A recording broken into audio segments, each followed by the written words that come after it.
The spotlight found Dean Martin the way it always did, like it was searching for home.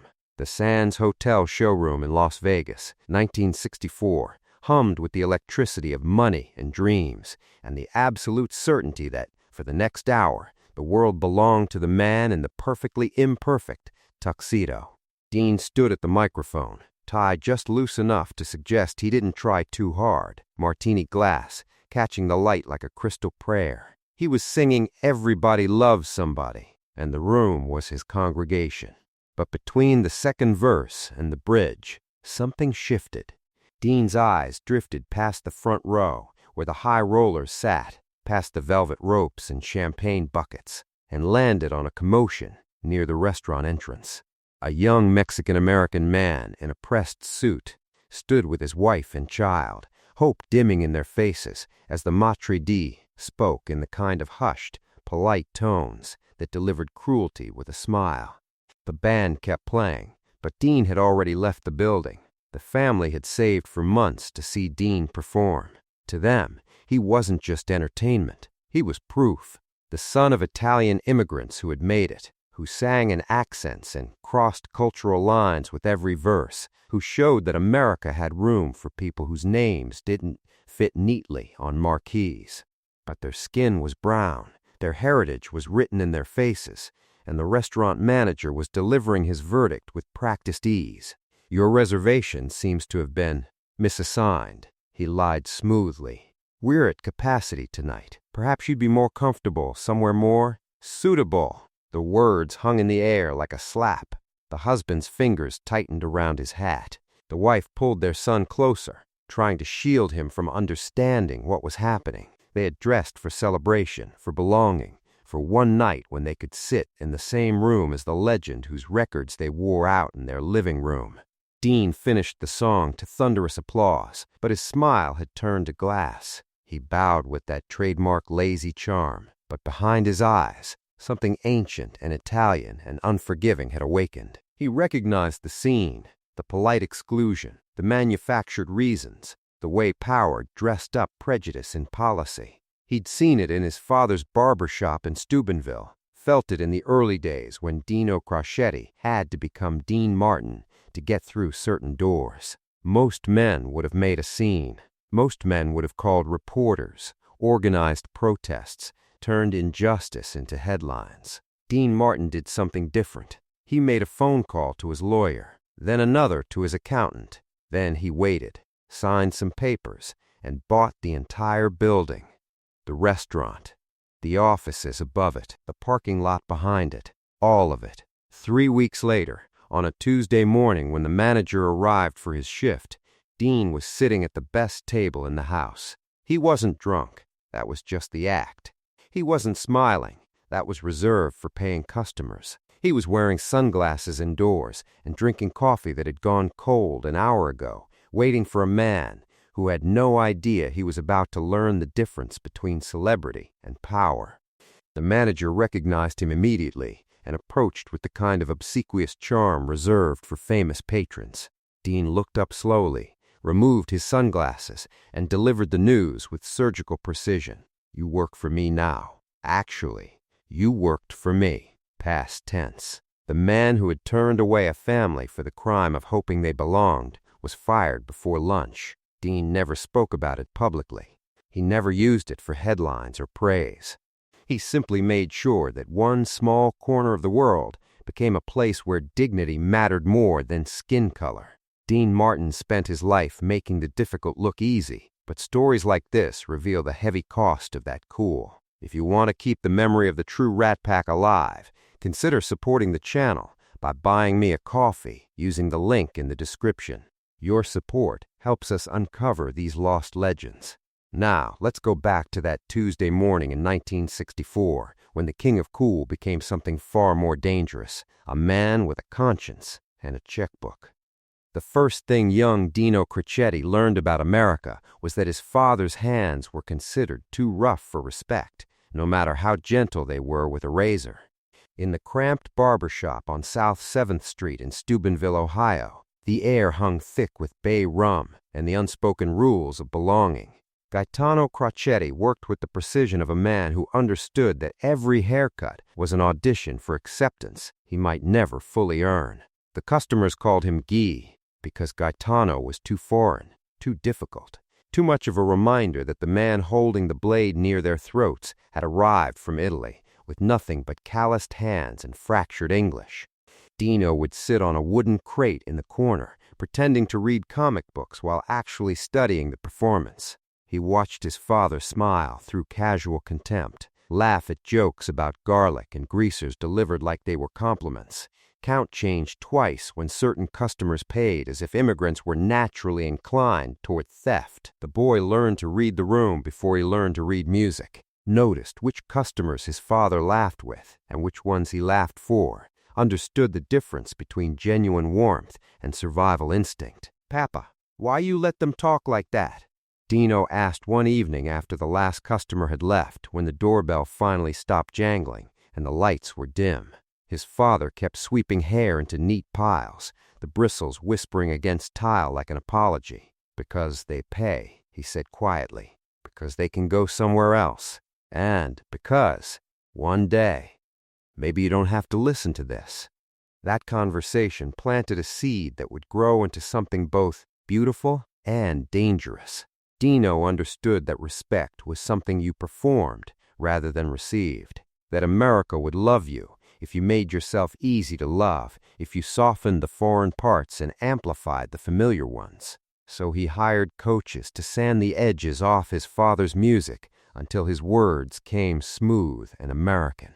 He changed his name to something that rolled off tongues without friction, fixed his nose, and built a persona so effortlessly cool that people forgot to ask where he came from. But forgetting where you came from and abandoning it are different things entirely. Dean Martin became a Trojan horse of charm, entering rooms that would have slammed their doors on Dino Crocetti. The drunk act was a shield that hid sharp eyes. The lazy reputation masked fierce discipline. While the world laughed at his stumbling routine, Dean was often the most sober man in the room, watching everything, calculating how far he could push without breaking the spell. He never bought into his own myth. Because he knew what it felt like to be judged by the vowels in his last name, he refused to judge others by the color of their skin. When venues demanded he fire black musicians or use segregated entrances, Dean didn't make speeches or call reporters. He simply packed his bags, walking away from lucrative contracts without explanation, leaving promoters sweating in his wake. If a club owner told him certain people weren't welcome in the audience, bookings mysteriously fell through. Musicians who worked with him learned that if you were with Dean, you were protected, paid on time, called by your name. Every performance carried an unspoken negotiation with a country that accepted him conditionally. They loved the song, but he knew they could turn on the singer if the mask ever slipped. This created a man who was fiercely loyal but deeply private, who gave everything to his audience but kept his soul locked away. After shows, when applause faded to memory, Dean would retreat to his dressing room. The jacket would come off, the tie loosened on stage like a joke would be fully undone. In the mirror, the king of cool would fade, and the barber's son would return, eyes still scanning for the disrespect his father had endured. Success hadn't made him forget what it felt like to be unwanted. It had given him the power to make sure others never felt that way. Manuel Ortiz had survived the frozen hell of Chosin Reservoir, where American bullets and Chinese mortars made no distinction between the color of the blood they spilled. But walking into the Sands Hotel required a different kind of courage. For 18 months, he had worked double shifts at the bottling plant in East Los Angeles, trading sleep for overtime pay, every extra dollar disappearing into a coffee can hidden behind the flour in their kitchen. Each bill that joined the growing stack was another step toward proving to his family that sacrifice could transform into something beautiful, that America had room for their dreams too. His wife Elena understood what this trip meant without words passing between them. She had spent months sewing her dress from emerald fabric found on clearance, working by lamplight after their son Miguel fell asleep with school books sprawled open, and Dean's records spinning faintly in the background. Each stitch was an act of faith that, for one night, they would not be seen as out of place. When Manuel saw her wearing the finished dress, standing in their bedroom with hope written across her face, he knew the 18 months of exhaustion had been worth it. Their 10-year-old son wore his church clothes and practiced sitting still, understanding somehow that this trip was sacred. To Miguel, Dean Martin wasn't just entertainment. He was living proof that a man with an accent, a man whose name didn't fit easily on American tongues, could charm his way into the nation's living rooms. The boy had traced Dean's name on album covers until the letters wore smooth, whispering them like an incantation. Las Vegas in the mid-'60s sold itself as a post-racial paradise, a glittering oasis where Sammy Davis Jr. could headline the same stage as Frank Sinatra, where different accents blended into the sound of slot machines and laughter. But the Ortiz family would soon discover what the performers already knew.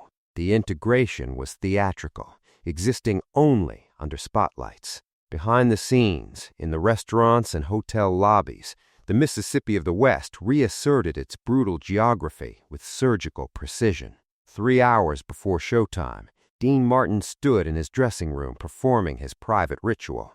The world believed he rolled out of bed with a tuxedo and a buzz, but the effortless charm was high-precision engineering. He pressed his own clothes, the steam rising like incense. He ran through vocal exercises that would have surprised audiences who thought grace came naturally. He reviewed the set list, considering which jokes would land with tonight's crowd, which songs would pull them closer. This wasn't carelessness. This was architecture. Every stumble was choreographed because he knew his audience needed to believe that cool was something you were born with rather than something you survived into. He thought about the people who would fill those seats, the high rollers and the working families who had saved and planned, for whom this night represented something larger than entertainment.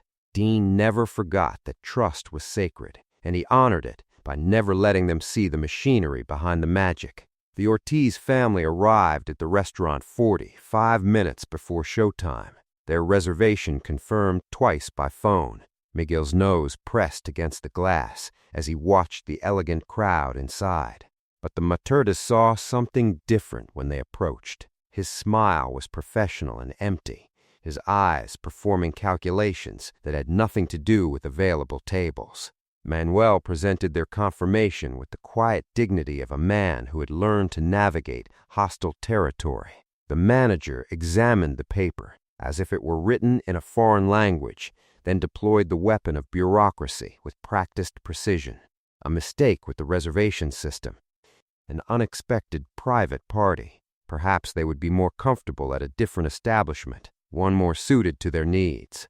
The words arrived wrapped in politeness, each syllable a small violence. Around them, other diners pretended to study their menus with sudden intensity, their silence louder than any slur. Elena's hand tightened around Miguel's shoulder, her body already bracing for the humiliation she could feel coming. The rejection happened in slow motion, the hope dying in the boy's eyes, the father's shoulders beginning to slump in familiar defeat. Dean was walking toward the stage when he saw them, and something ancient in his blood recognized the scene immediately. The hopeful family, the smooth rejection, the casual cruelty of men who wielded policy like a weapon. His stage persona evaporated like morning dew under desert sun. The easy smile hardened into something his bandmates had never seen before, a fury so controlled it looked like ice. When he moved toward them, there was a new gravity in his step, his voice carrying a tone his bandmates had never heard before. The King of Cool had become something far more dangerous, a man whose patience had just run out. Dean's hand settled on Manuel's shoulder with the weight of recognition, one outsider acknowledging another. He didn't announce his intervention or make a speech about justice. Instead, he spoke directly to Miguel, whose eyes had gone wide with the impossible realization that his hero was standing 3 feet away. "You know what, kid? I was just thinking my table looked a little empty tonight. You folks mind keeping me company?" The question was rhetorical, delivered with that trademark Martin charm, but underneath ran a current of steel that the manager was only beginning to sense. Within minutes, the Ortiz family found themselves seated at the prime booth, usually reserved for studio executives and casino owners, champagne glasses catching the light as Dean made sure every server understood that these guests were under his personal protection. Elena's hands trembled slightly as she touched the fine crystal, while Manuel sat straighter than he had since his army days, understanding that something larger than kindness was happening here. The maitre d' watched this unfold with visible relief, his heartbeat finally returning to normal as he calculated that the crisis had passed. In his experience, celebrities made grand gestures to salve their consciences, then forgot about the incident by morning. Dean Martin had done what stars do, thrown his weight around for a moment, made everyone feel better, and now business could return to its natural order. The manager even allowed himself a small smile, believing he had navigated dangerous waters through the strange mercy of fame. He had no idea he was standing in the blast radius of something far more calculated. After the late show, when the last autograph hunter had gone home and the showroom lights dimmed to darkness, Dean made his phone calls, not to his publicist, who would have turned this into headlines about his generous heart, not to reporters, who would have made him a hero before he had earned the title. He called his lawyer first, then his business manager Herman Citron, his voice carrying the flat precision of a man who had moved past anger into strategy. The instructions were deceptively simple. Find out who owned the building, what it would cost to buy it outright, and how fast the deal could close. Herman arrived at Dean's suite with a briefcase full of concerns about the premium they would need to pay, the legal complications of shell companies, the potential backlash if anyone discovered that Dean Martin had bought a restaurant just to fire one employee. What if it looked vindictive, petty, like celebrity privilege run amok? Dean listened to every objection with the patience of a man who had already made his decision and was simply waiting for everyone else to catch up. When Herman finally finished his litany of risks, Dean looked at him with eyes that had lost their stage twinkle and delivered the line that would define the entire operation. I'm not buying a restaurant. I'm buying the right to make things right. The negotiations moved with the speed that only money and determination can achieve. Shell companies materialized overnight. Offers went out at 20% above market value, and inspections were expedited through the simple application of cash to bureaucracy. For 3 weeks, Dean gave the performance of his lifetime, and it wasn't on any stage. Every night, he walked past that manager, nodded politely, ate the food, tipped the staff, and smiled that heavy-lidded smile that suggested he hadn't a care in the world. It was a terrifying discipline, this patience. Most men would have lashed out immediately, demanded justice while their blood was still hot. Dean waited for the ink to dry and the power to be absolute. On a Tuesday morning, Herman called with news that the building was officially his. Dean sat alone in his lawyer's office, looking at the stack of documents that represented a small fortune spent to correct a single moment of disrespect. He picked up the keys that now belonged to him, feeling their weight like a promise kept. The man who had built his career on making everything look effortless was about to show how much effort it really took to change the world. The morning light cut through the restaurant windows with the unforgiving clarity of truth, stripping away the amber warmth that candlelight and conversation usually provided. Without the evening crowd and clinking glasses, the dining room looked almost naked. White tablecloths stretched across empty tables like surrender flags, polished silverware arranged in perfect rows awaiting battles that hadn't yet begun. At the center table, the prime spot where casino executives usually conducted their most important business, Dean Martin sat alone. His coffee had gone cold an hour ago, untouched except for a single exploratory sip that told him everything he needed to know about how this place treated details when no one important was watching. He wore a dark suit pressed to perfection. His tie nodded with the precision that his stage persona suggested he never possessed. The sunglasses that usually hid his thoughts rested on the table beside the ceramic cup, leaving his eyes bare and watchful. He wasn't hiding today. Today, he was hunting. The staff moved around him with the nervous energy of people who understood that something fundamental had shifted in their universe. Dean Martin didn't appear at 9 in the morning.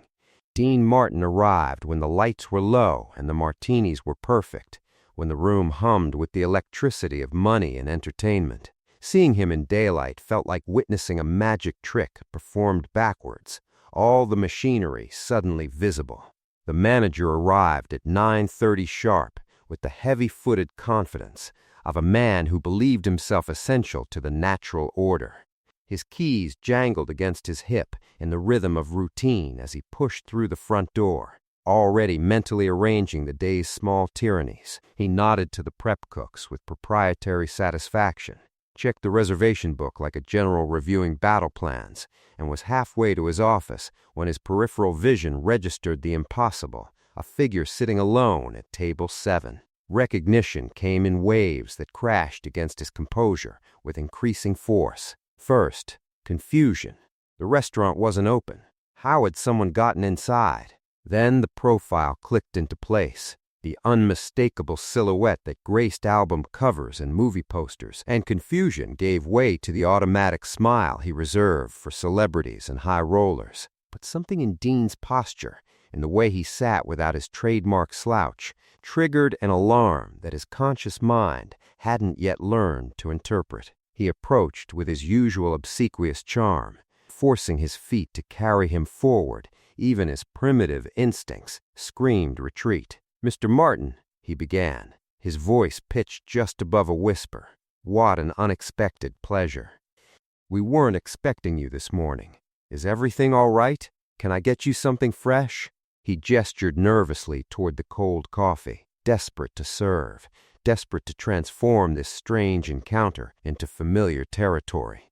Dean looked up slowly, and the manager's practiced smile began to falter. There was no lazy grin, no slurred joke to ease the tension. Dean's gaze was level, clear, and impossibly calm, the calm of a man who had already decided how this conversation would end. "Sit down," Dean said quietly. It wasn't an invitation. The manager obeyed, his confidence evaporating as he sank into the chair across from this man who suddenly seemed like a stranger, wearing Dean Martin's face. For a moment, silence stretched between them, filled only by the distant clatter of preparation from the kitchen and the manager's increasingly labored breathing. "You like your job?" Dean asked, his voice carrying none of the warmth that made audiences fall in love with him. Yes, of course, Mr. Martin. I try my best to maintain the standards that gentlemen like yourself expect." "That's the problem," Dean said, each word precisely placed like evidence in a trial. "You think standards are about who wears the right tie or carries the right credit card. You think this place belongs to the people who can afford to be here." He leaned forward slightly, and the manager felt the weight of judgment settling over him like a shroud. "But you're wrong. Every person who walks through that door deserves to be seen as human. You forgot that. I can't let you forget it again." Sweat began to bead on the manager's upper lip as the ground beneath his assumptions started to crumble. He tried to laugh it off, tried to find purchase on familiar territory. "If this is about the other night, Mr. Martin, I assure you it was just a misunderstanding. We have policies about capacity, and I didn't realize they were friends of yours." "Stop." The word cut through the air like a blade. Dean's voice remained quiet, but something ancient and unforgiving had awakened in his eyes. "That's exactly why we're here. If they had been my friends, you would have found them a table. Because they were strangers, because they looked different, you broke their hearts in front of their child." Dean sat back, his gaze never wavering. "You work for me now. Actually, you worked for me." Past tense.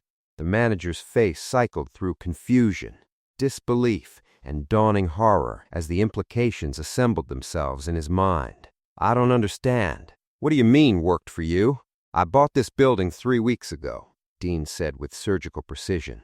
"The restaurant, the offices upstairs, the parking lot where you leave that Buick every morning. All of it."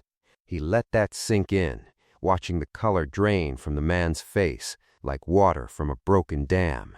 I'm not just a customer anymore. I'm your employer, and looking at you now, I realize I can't afford you. Desperation makes men say things they would never consider in calmer moments.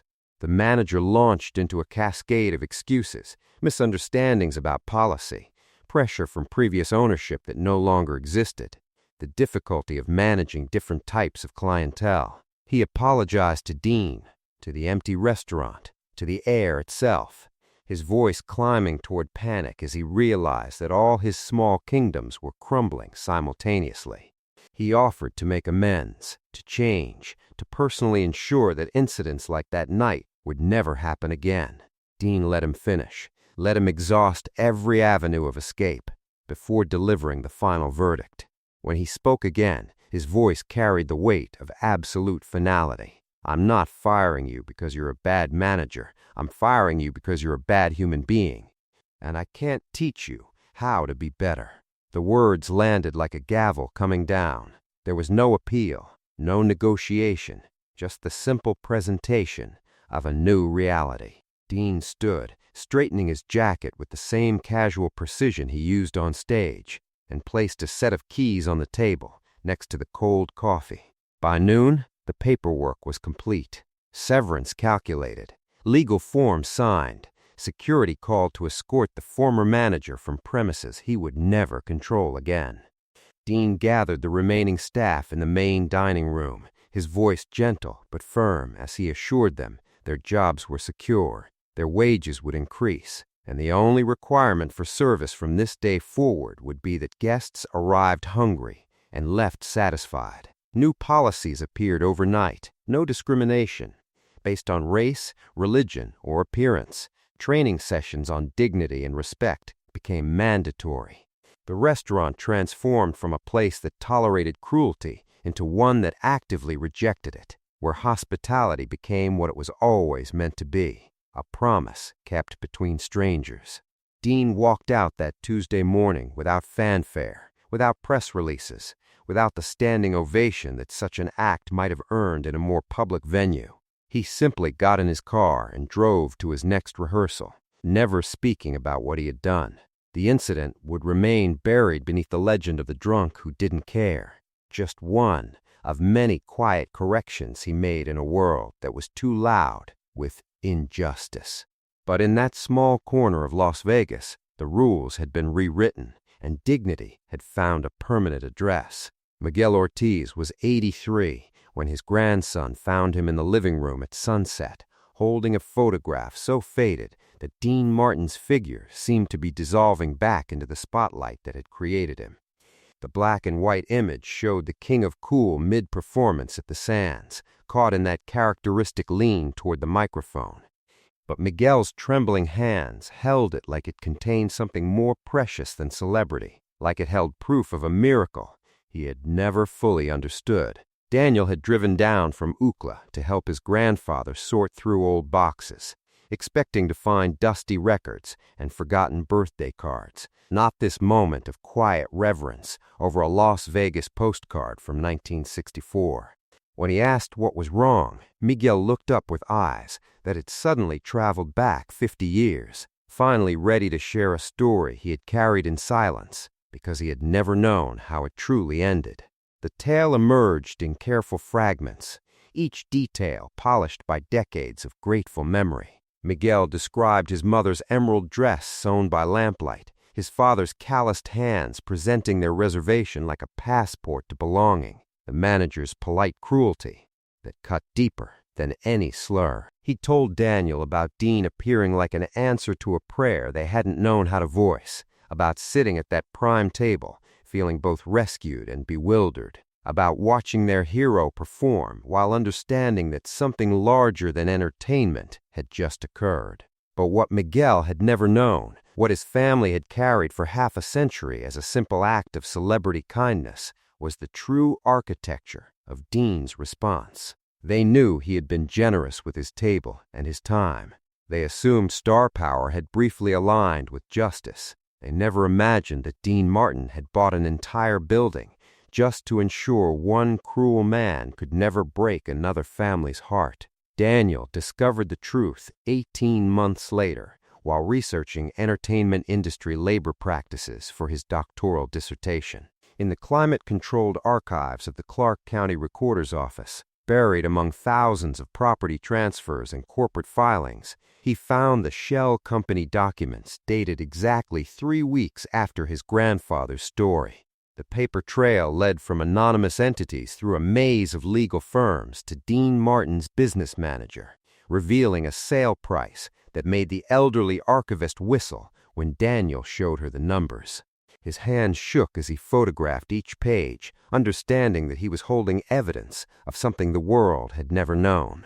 Dean Martin hadn't just been kind for an evening. He had waged a quiet war and won it without ever claiming victory, without ever allowing the defeated to understand the full scope of their defeat. Daniel began tracking down former employees from the restaurant, their names found in old payroll ledgers and union records scattered across retirement communities throughout the Southwest. Their testimonies arrived like pieces of a puzzle that had been waiting decades to be assembled. Dorothy, a former waitress now living in Phoenix, remembered the morning Dean arrived as the new owner, how he gathered the staff and told them in that low, steady voice that the only rule that mattered was treating every guest like family. James, who had worked in the kitchen, described how Dean quietly integrated the staff, hiring based on skill rather than skin color, creating a space where dignity became the house specialty alongside prime rib and Caesar salad. The pattern extended far beyond one restaurant. Financial records showed regular payments to musicians who had fallen on hard times, checks written from Dean's personal account with instructions that the source remain anonymous. Concert writers from the early 60s revealed clauses demanding integrated audiences, with Dean walking away from venues that refused, leaving promoters scrambling to explain why the biggest draw in entertainment had suddenly disappeared.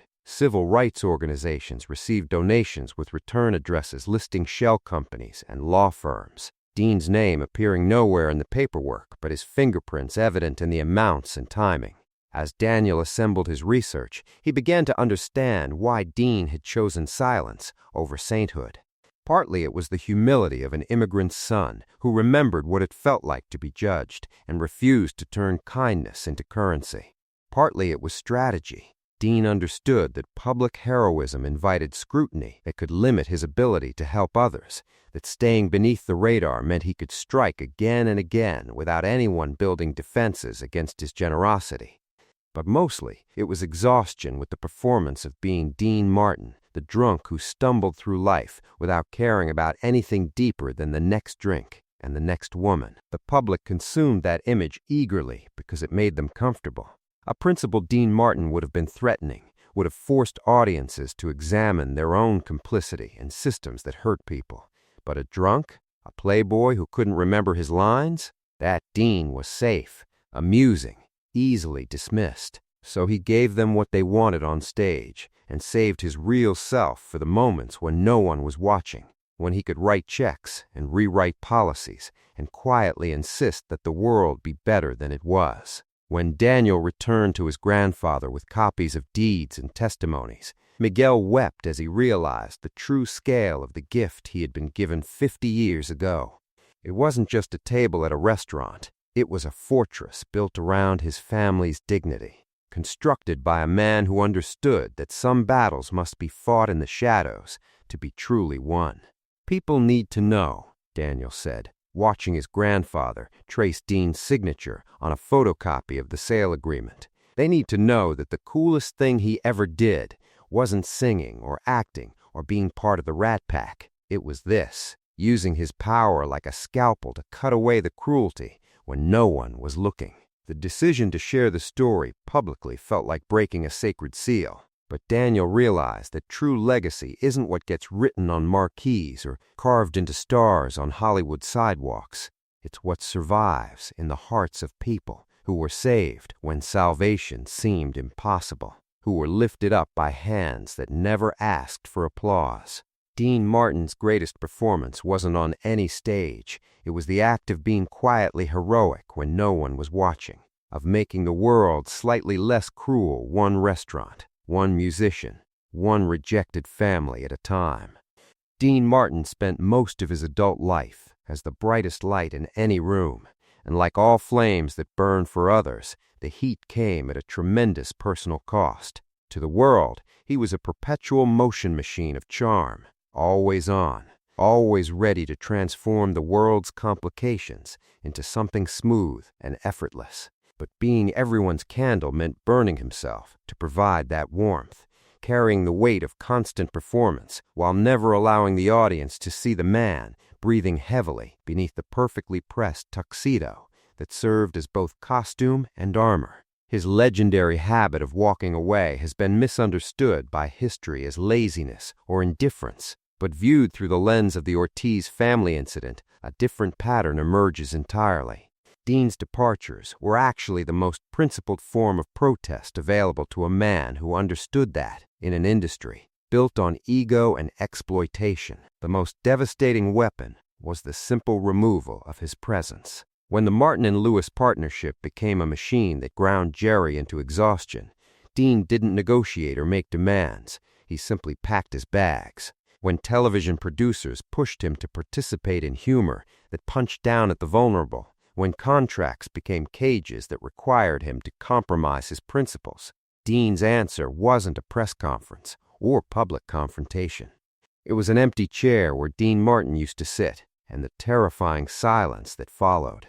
The restaurant incident wasn't an isolated act of conscience, but part of a lifelong pattern of using his power like a scalpel rather than a sledgehammer. When venues in the segregated South tried to force Sammy Davis Jr.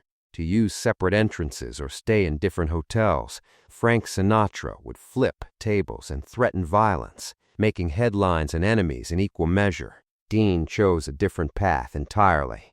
He would simply check his watch, inform the promoter with devastating calm that if Sammy wasn't staying in the suite next to his, there would be no show, and then wait for the inevitable capitulation. No speeches, no press conferences, just the absolute authority of a man who knew his own worth and refused to spend it in rooms that lacked basic human dignity. On film sets, when directors made cruel jokes at the expense of extras or crew members, Dean's trademark laughter would stop mid-note, his eyes going cold until the atmosphere shifted and quiet apologies were offered. He treated stagehands and makeup artists with the same respect he showed studio executives, remembering viscerally that his own father had been the man whose immigrant hands were considered too rough for respect. Grips and lighting technicians tell stories of him knowing their names, defending them when producers tried to cut corners on safety or wages, slipping envelopes into hands when a family member was sick, all without fanfare, without publicity, without ever suggesting he had done anything worth noting. The most remarkable aspect of Dean's carefully constructed cool was how its apparent fragility actually became its greatest strength. Because everyone believed he didn't care about anything except the next drink and the next laugh, he could slip under the radar and commit acts of quiet rebellion that a more serious performer could never have accomplished. His persona gave him permission to be unpredictable, to walk away from millions, to make decisions that seemed whimsical but were actually deeply calculated moral choices. The mask of carelessness allowed him to care more intensely and act more decisively than almost anyone else in the room. Financial records reveal a pattern of anonymous support that spanned decades, regular payments to musicians who had fallen on hard times, donations to civil rights organizations routed through shell companies and law firms to keep his name out of the paperwork, college funds established for the children of crew members who had been injured on sets. Concert riders from the early 60s contained clauses demanding integrated audiences, with Dean walking away from lucrative venues that refused, leaving promoters scrambling to explain why the biggest draw in entertainment had suddenly evaporated into thin air. But the cost of his deliberate invisibility was steep and nearly tragic. These stories came perilously close to vanishing with him, buried beneath the legend of the drunk playboy who stumbled through life without deeper purpose. History remembers the performance, the martini glass that was often filled with apple juice, the loosened tie, the lazy grin, instead of the man who quietly funded musicians through hard times, integrated audiences when segregation was still legal in most of America, and bought entire buildings just to ensure that dignity had a permanent address. Dean understood something that his critics, both contemporary and modern, often missed. He could be loud once and accomplish nothing, losing his access and influence in a blaze of righteous publicity. Or he could be quiet repeatedly and change individual lives, one restaurant and one contract and one refused performance at a time. His silence wasn't cowardice or indifference, it was strategy, born from the immigrant's understanding that survival often requires working within systems while secretly subverting them. From our contemporary perspective, Dean's approach might seem insufficient. We live in an age that demands public declarations, that measures commitment by social media proclamations, that expects heroes to wear their heroism like billboards. Some would argue he should have used his platform more aggressively, that private acts of kindness weren't enough when systemic change required public pressure. But this criticism ignores the brutal reality of the 1960s, when being too vocal about integration could end your career overnight, when challenging racism openly meant losing access to the very power that allowed you to help people in the first place. Dean chose to be a ghost in the machine, using his influence to quietly rewrite the rules from the inside. He integrated audiences not by demanding it from podiums, but by making it a non-negotiable condition of his presence. He fought for respect not by calling press conferences, but by ensuring that the disrespectful quietly lost their keys to the kingdom. It was radical in its own muted way, a form of moral jujitsu that used the establishment's own weight against itself. In the end, Dean Martin's legacy rests on a profound paradox that reveals the true nature of power and principle. He made standing up look like sitting down, made justice appear personal rather than political, made heroism look so effortless that people didn't recognize it as heroism at all. He turned moral courage into a magic trick where the audience never saw the preparation, never understood the cost, never realized they had witnessed something profound until decades later, when researchers began connecting dots that Dean had deliberately scattered across the landscape of his career. He allowed the world to believe he was just drifting through life, a charming drunk who cared about nothing deeper than the next song and the next laugh, while secretly he was steering the ship away from the rocks whenever he saw someone in danger. His greatest performance wasn't delivering a punchline or hitting a high note. It was the sustained act of being quietly heroic when no one was watching, of making compassion look like coincidence when it was actually the defining principle of his entire existence. If this is what Dean did in one restaurant, on one night, in one city, how many other rooms did he quietly change without ever taking a bow? How many careers did he save with anonymous checks? How many families were protected by contract clauses no one ever read? How many small corners of the world became slightly more just because a man who everyone thought didn't care actually cared more than anyone else? The King of Cool's greatest trick wasn't making everything look easy. It was making goodness look accidental when it was actually inevitable, making dignity appear effortless when it was actually the result of constant, careful, costly vigilance. That's the real legacy of Dean Martin, hidden in plain sight behind a martini glass and a knowing smile, waiting for history to finally catch up to the truth.